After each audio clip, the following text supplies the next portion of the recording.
વાપી, વલસાડ, બારડોલી, નવસારી ડૂબેલા છે ને તમે ક્યાંય જોયું કે કોઈ એવું કહેતું હોય કે વાપીમાં વિકાસ ડૂબી ગયો કે નવસારીમાં થયું કે વલસાડમાં થયું કે બારડોલીમાં થયું? એનું કારણ ત્યાં અતિવૃષ્ટિ છે. એટલી હદ સુધીનો વરસાદ છે કે જે ઐતિહાસિક છે. જેમ સૌથી વધારે વરસાદનો રેકોર્ડ ચેરાપુંજી, પછી સાઉથનું એક છે, એવો ત્રીજા નંબરનો રેકોર્ડ વલસાડના કપરાડા પાસે ગયો છે. એટલો બધો વરસાદ છે અને એટલે આટલો પ્રકોપ જ્યારે કુદરતનો ઉપરથી વરસાદ બનીને વરસે ત્યારે દરેક વ્યવસ્થાઓ છે એની સામે લાચાર થઈ જાય ને એટલા જ માટે ફોકસ એ છે કે બચાવવા કેવી રીતે, લોકોને રેસ્ક્યુ કેવી રીતે કરવા. પણ અમદાવાદ વરસાદ થયો ને વ્યવસ્થા ખોરવાય. સિસ્ટમ હોય તો એ થોડા સમય માટે બધું અસ્તવ્યસ્ત થાય સમજાય. સિસ્ટમ જ ન હોય એનું શું કરવાનું? કોઈ જ વિકાસ વગર કરોડોના ટેક્સ ઉઘરાવતી સરકારને આજે કરીશું પ્રશ્ન. નમસ્કાર, આપની સાથે હું દેવાંશી.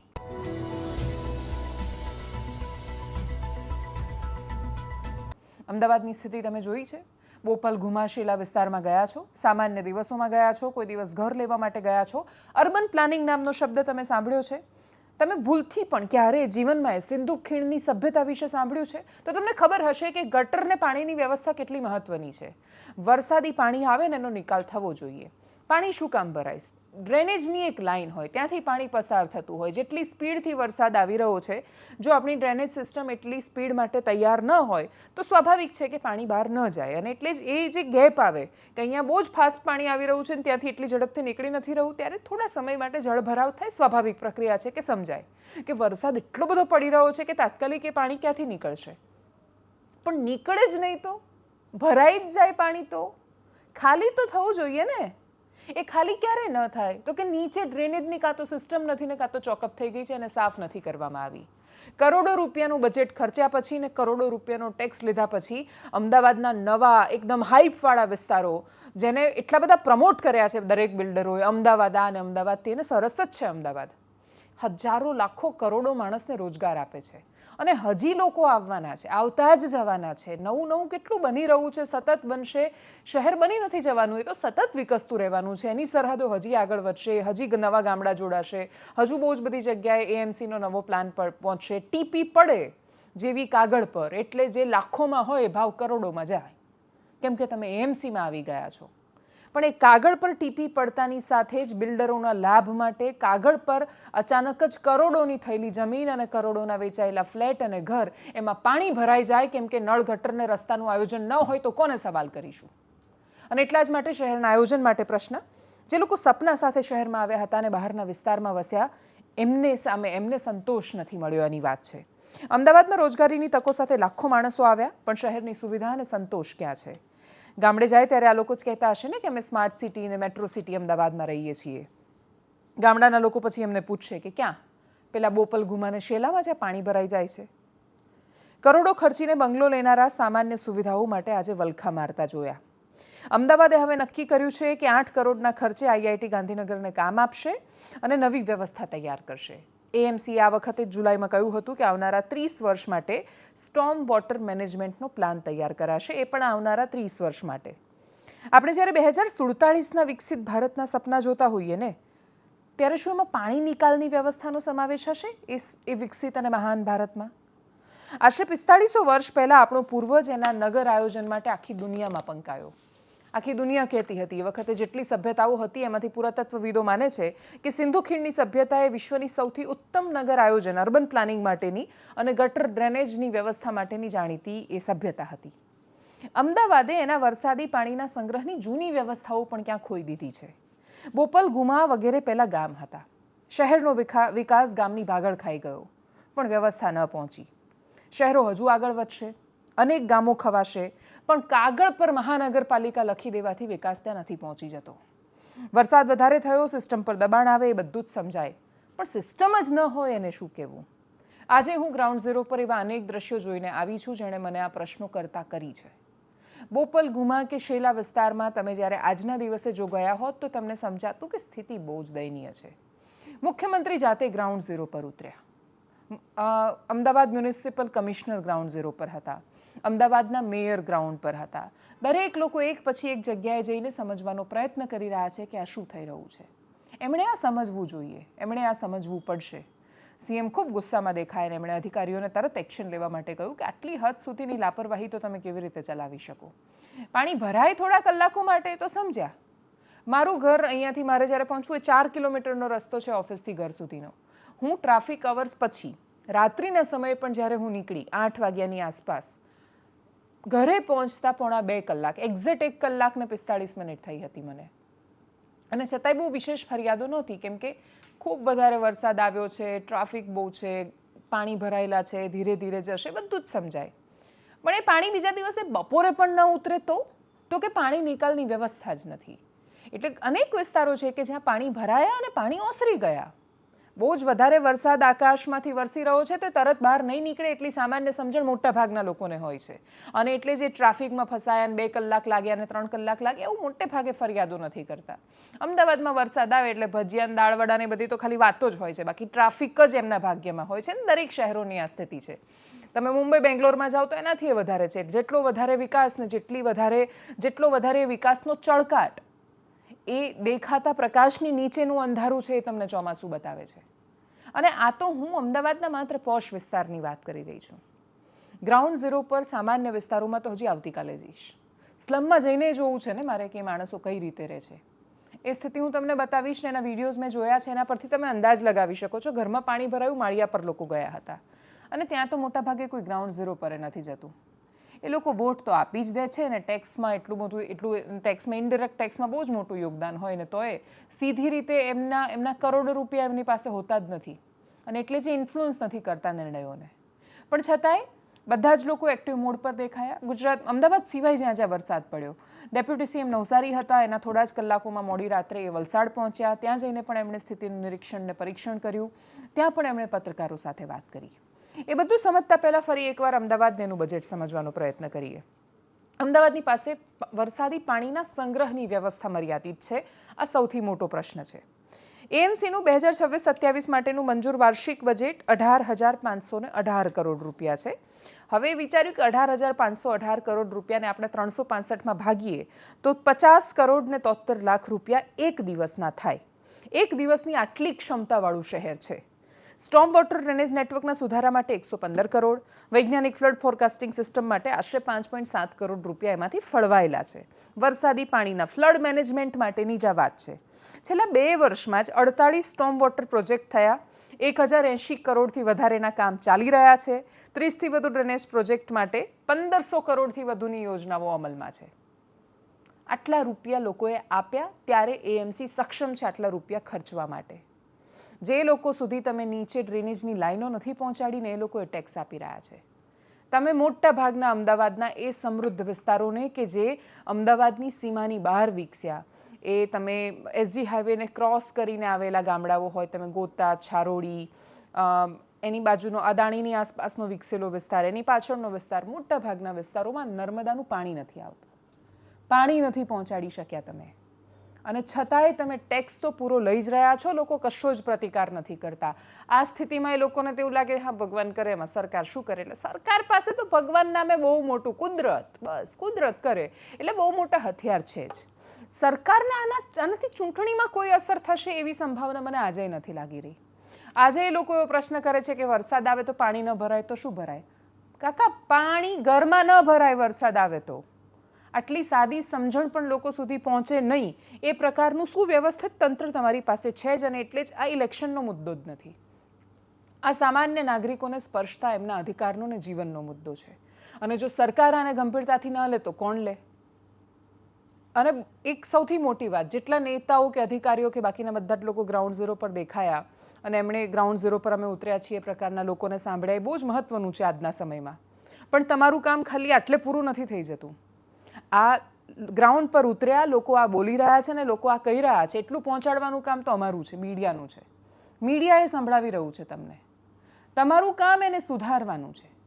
પાણી ઓસરે એ વ્યવસ્થા સુનિશ્ચિત કરવાનું છે. ડ્રેનેજ માટે ખર્ચેલા પૈસા ગ્રાઉન્ડ પર ક્યાં ગયા એ પ્રશ્ન પૂછવાનું છે ને એનું નિરાકરણ લાવવાનું છે.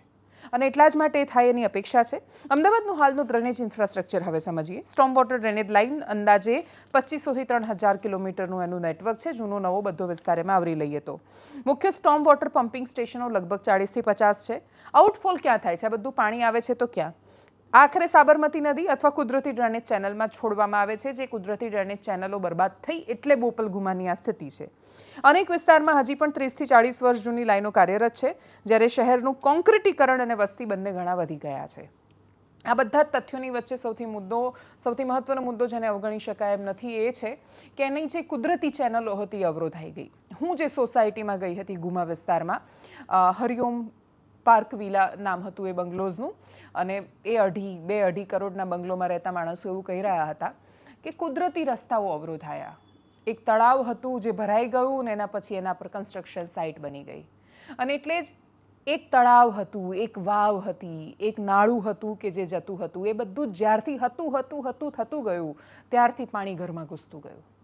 આટલી સરળ સમજ પહોંચે બધા સુધી એ અપેક્ષિત છે. અમદાવાદ ફ્યુચર માટે બહુ સરસ તૈયારી કરી રહ્યું છે. તમે ગિફ્ટ સિટીમાં જાઓ, તમે માત્ર ગિફ્ટ સિટી નહીં, બનતા તળાવોને જુઓ, થતું વૃક્ષારોપણ જુઓ, તળાવોને ઇન્ટરલિંક કરવાનો પ્લાન જુઓ અને એનું વિઝન જુઓ, ત્યારે તમને અમદાવાદ માટે એટલી બધી આશાઓ જાગે કે આ કદાચ દેશનું ઉત્તમ શહેર બની શકે છે. દેશનું નંબર 1 શહેર આજે નથી અમદાવાદ, પણ એની અંદર એ પોટેન્શિયલ તો છે જ કે આજે નહીં તો કાલે જેટલું દેખાઈ રહ્યું છે એટલું જો કાગળ પર ન રહે અને ખરેખર ઉતરી જાય તો ખરેખર આ શહેર આ દેશનું ઉત્તમ શહેર બનશે. આખી દુનિયા જોવા આવે એવું શહેર બની શકે એમ છે. એટલા બધા તળાવો આપણે નવા બનાવ્યા છે. એનું માત્ર બ્યુટિફિકેશન નહીં, એનું ઇન્ટરલિંકિંગ થાય, પાણી ત્યાં પહોંચે, વ્યવસ્થાઓ સુનિશ્ચિત થાય. આજે આપણે રાજાઓને શું કામ યાદ કરીએ છીએ? તમે રસ્તા પર વાવ જતી જો, આપણે એવું કહીએ કે આ મહારાજાના શાસનકાળમાં આ વાવ બનીને એમણે આ કર્યું. એ કોઈએ તકતીઓ નહોતી લગાવી. તકતીઓ તો પછી આપણે લગાવી શોધીને. એ તો કામ કર્યું ને ગયા. એટલે કામ કરવાવાળા માણસો એમણે કોઈ જગ્યાએ નેમ પ્લેટ ન લગાવી, તકતીઓ ન લગાવીને તોય ઇતિહાસે એમને યાદ રાખ્યા. હવે દરેક નાની વાતમાં લોકાર્પણ, ઉદ્ઘાટનને મારું નામ કરવા ટેવાયેલા નેતાઓ જો નામના મોહમાંથી બહાર નીકળીને કામ કરતા થશે તો કદાચ પરિસ્થિતિ બદલાશે. આ સ્થિતિ દરેક સરકારોને લાગુ પડે છે. ખૂબ બધા લોકો એવું કહે પહેલાં પાણી નહોતું ભરાતું કોંગ્રેસના ટાઈમમાં, તો ભરાતું જ હતું ને. કોંગ્રેસ બહુ જ બેટર હતી ને ભાજપ બહુ જ ખરાબ છે. આ રાજનૈતિક પ્રશ્ન જ નથી, આ વહીવટનો પ્રશ્ન છે. એટલે ભાજપ કોંગ્રેસની રાજનીતિ અલગ છે, ધર્મની રાજનીતિ અલગ છે, જાતિના વિષયો અલગ છે. આ બધા જ વિષયોને વહીવટના પ્રશ્નમાં લાવીને તમે પોતાના પગ પર કુહાડો મારી રહ્યા છો. અને એટલે જ હે સુજ્ઞ નાગરિકો, આંધળા સમર્થન અને આંધળા વિરોધ એ બંનેમાંથી બહાર આવીને મુદ્દાસર વાત જ્યાં સુધી તમે નહીં કરતા થાવ ત્યાં સુધી સરકારો તો બહુ જ વર્ષોથી, એટલે આપણો ઇતિહાસ કહે છે કે સરકારોનું કામ જ છે કે આજે નહીં તો કાલે બદલાય છે. સ્થિતિ બદલાવી જોઈએ, આપણી જવાબદારી છે. ગ્રાઉન્ડ ઝીરો પર પહોંચ્યા ત્યારે લોકોએ શું કહ્યું, ડેપ્યુટી સીએમ શું બોલ્યા હતા વલસાડમાં, સાંભળીએ એમને. કે અમારા ધારાસભ્ય માનનીય મુખ્યમંત્રી છે, અમારા સંસદ સભ્ય માનનીય ગૃહમંત્રી છે, પણ તમે આ પરિસ્થિતિ જોઈ શકો છો અત્યારે અમે કઈ પરિસ્થિતિમાં.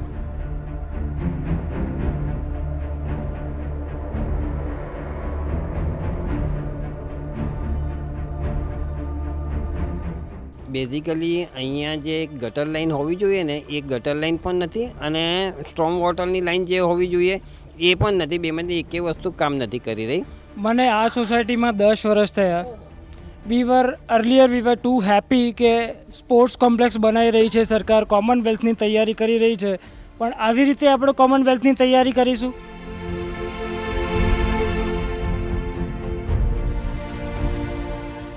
કે મેં એવું જાણ્યું કે હમણાં કમિશનર બંછાનિધિ પાની આવ્યા હતા, મંત્રી પણ આવ્યા હતા, સાથે મેયર પણ હતા. તો એ લોકો આવીને જવાબ શું આપે છે?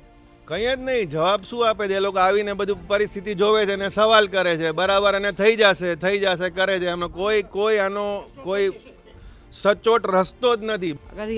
अगर देखा जाए तो डेवलपमेंट में हर चीज़ सोचनी चाहिए. केवल कंक्रीट के बिल्डर से मिल करके कंक्रीट तैयार करने से कुछ अच्छा नहीं है. પ્રોપર્ટી ટેક્સ તો એકદમ ખૂબ ટેક્સ ભરીએ છીએ. બધા 2-2.5 કરોડના બંગલા છે, તમે પરિસ્થિતિ જોઈ શકો છો. પ્રોપર્ટી ટેક્સ ભરીએ છીએ, રેગ્યુલર વોટ બી કરીએ છીએ.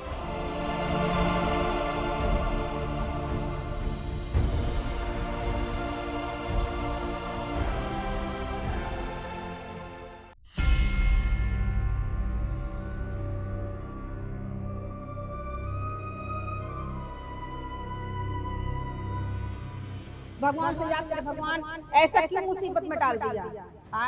दुख काटो भगवान, ऐसा मत कष्ट दो, सबका सुरक्षा करो. सोसाइटी के अंदर जाना है तभी ऐसे ही हेल के जाएंगे. 405 फीट पानी होगा, 3-4 फीट उधर ही ऐसे ही जाना पड़ेगा.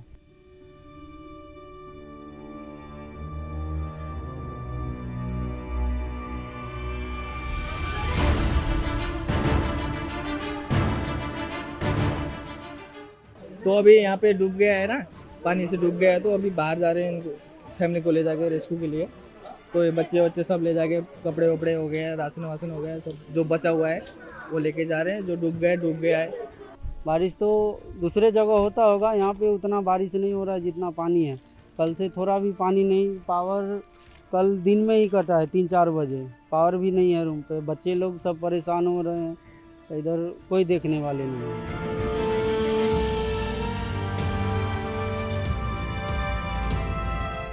हम लोग खाना पीने नहीं खाए, हम लोग से भीगे पड़े थे, छत पे से भी भीगे पड़े थे, न कोई खाना पानी कोई नहीं देने आया था। एक हमारी व्यवहारी थी, वो पंडिताई ने खिचड़ी दिया तो हम लोग खाया खाना, हमारे कमर तक पानी आ गया घर में।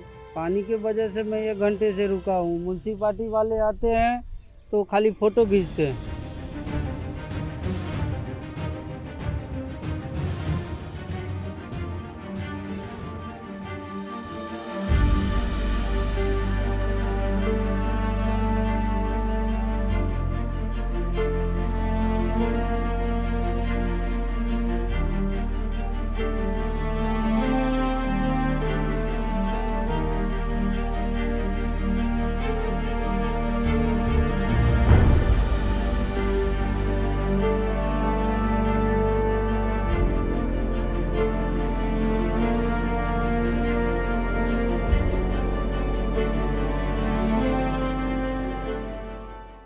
दक्षिण गुजरात में भारी बारिश के कारण नवसारी एवं वलसाड़ के बहुत बड़ी संख्या में गांवों में पानी भर चुके हैं।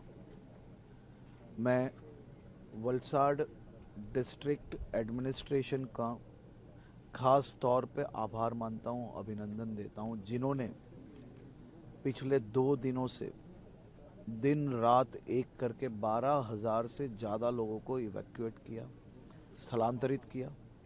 और आपने देखा होगा कि किस प्रकार से बस में फंसे हुए यात्रियों को बाहर निकालने के लिए खुद प्रशासन ने रिस्क लेके, ये तेज समंदर की लहरें कैसे होती है वैसा तेज पानी जब बह रहा था, उसके सामने जाके 150 मीटर से ज़्यादा अंदर डीप में जाके एक एक करके यात्रियों को बचाया गया। वैसे ही कई सारे इवैक्यूएशन अलग अलग गांवों से किए गए हैं।